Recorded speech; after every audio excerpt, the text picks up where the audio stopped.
Dalam nama Bapa dan Putra dan Roh Kudus. Amin. Saudara-saudari yang terkasih, bersama saya, Frater Andris Laritmas, akan menghantar saudara-saudari dalam permenungan pada pesta Santo Matius, Rasul dan Pengarang Injil yang kita rayakan pada hari ini.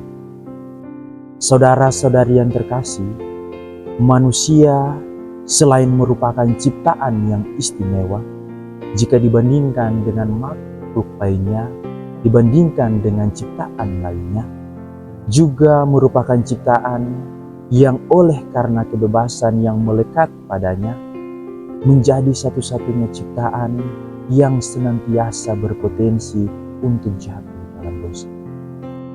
Dimanapun, kapanpun, bersama siapapun, dengan alasan apapun dan dalam cara apapun, manusia selalu memiliki kemungkinan untuk jatuh dalam kedosaan.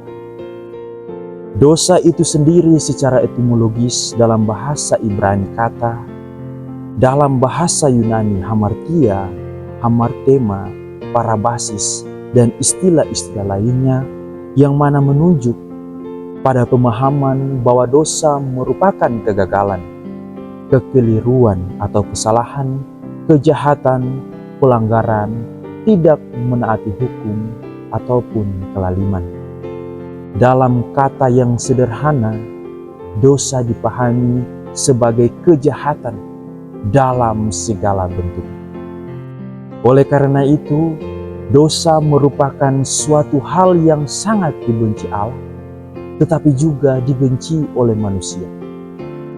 Sebab orang yang melakukan dosa bisa memberikan dampak buruk kepada sesama yang ada di sekitarnya.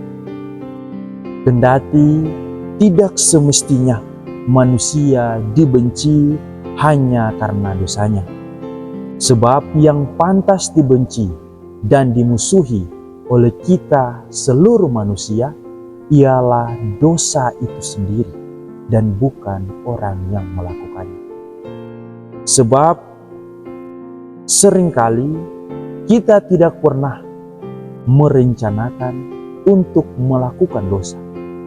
Tetapi karena situasional kita pada saat tertentu, kita seringkali terjebak dalam godaan si jahat, dalam godaan setan yang membuat kita pun jatuh dalam dosa. Padahal sebenarnya yang harus kita salahkan atau yang harus menjadi musuh dari seluruh manusia ialah dosa pada dirinya sendiri. Kendati hal ini hanyalah sebatas konsep biasa, konsep belaka, sebab dalam kenyataannya dosa itu selalu dilekatkan pada orang yang melakukannya. Hal ini pula lah yang dialami oleh Matius, Rasul dan Pengarang Injil yang kita rayakan pestanya pada hari ini. Matius sendiri disebut sebagai Lewi. Ia dikenal luas sebagai pemungut cukai di Kapernaum, daerah Galilea, di mana dalam kalangan masyarakat Yahudi, terutama dalam para pemimpinnya, jabatan pemungut cukai dipandang sebagai jabatan yang kotor. Mereka seringkali disetarakan dengan pembunuh, perampok, penjahat, dan berbagai konotasi negatif lainnya. Hal ini dikarenakan mereka adalah sahabat dan kaki tangan Romawi yang tidak lain dipandang sebagai bangsa kafir yang menjajah mereka. Akan tetapi, paradigma negatif ini diubah Yesus melalui panggilannya untuk Matius. Sebab panggilan ini menunjukkan bahwa bagi Yesus, Matius masih memiliki titik-titik kebaikan yang dapat diandalkan sebagai murid Kristus.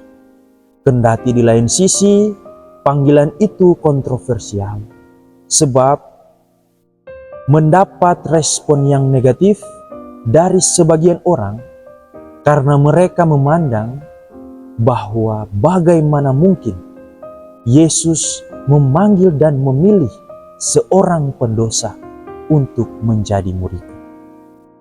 Tetapi dalam perjamuan makan bersama dengan Matius dan murid-muridnya, sebagaimana yang kita dengarkan dalam Injil, Yesus menegaskan bahwa bukan orang sehat yang memerlukan dokter, melainkan orang sakit. Kedatangannya bukan hanya untuk memanggil orang suci, tetapi kedatangannya ialah untuk memanggil orang berdosa. Terhadap panggilan ini, Matius pun memberi tanggapan yang positif. Dengan cepat ia merespon, bangkit dari tempatnya dan mengikuti Yesus. Tindakan ini menunjukkan kerendahan hati Matius untuk melepaskan segala hal yang dimilikinya dan rela memulai kehidupan baru bersama dan di dalam Kristus. Maka, melalui kisah panggilan Yesus terhadap Matius ini pun, kita diteguhkan untuk tidak berputus asa dalam kedosaan kita. Kita diajak untuk menyadari jika kita telah berdosa, kita memberanikan diri mengakui dosa kita dan bertobat atas segala dosa tersebut. Tetapi bukan hanya sebatas itu, kita pun diajak untuk membaharui diri, untuk menjadi lebih setia kepada Kristus dengan menaati dan mematuhi segala ajaran dan kehendaknya. Sebab dalam ajaran dan kehendaknya itulah kita semakin mengenal dan mengasihi Dia, dan dengan sendirinya meneguhkan kita serta menjauhkan kita dari dosa yang senantiasa menghampiri kita. Oleh karena itu, saudara-saudari yang terkasih, kendati kita senantiasa berpotensi jatuh dalam dosa, namun kita setidaknya harus senantiasa mengusahakan kesetiaan kita kepada Kristus. Kalaupun kita jatuh dalam dosa, kita pun harus cepat menyadari akan dosa tersebut dan mulai memberanikan diri untuk bertobat. Melalui pertobatan itulah kita kembali diteguhkan untuk menjadi anak-anak Allah. Dan karena itu, sebagai anak-anak Allah, kita dituntut untuk hidup seturut dengan apa yang menjadi kehendak Allah. Sebab kata Santo Paulus, bahwa bagi orang-orang yang dipanggil Tuhan, kita harus hidup sepadan dengan panggilan itu, dengan senantiasa hidup dalam kasih-Nya dan selalu mengusahakan untuk memelihara diri dari kesatuan dengan Roh Kudus. Di lain sisi, kita pun diajak untuk tidak menghakimi sesama kita yang melakukan dosa.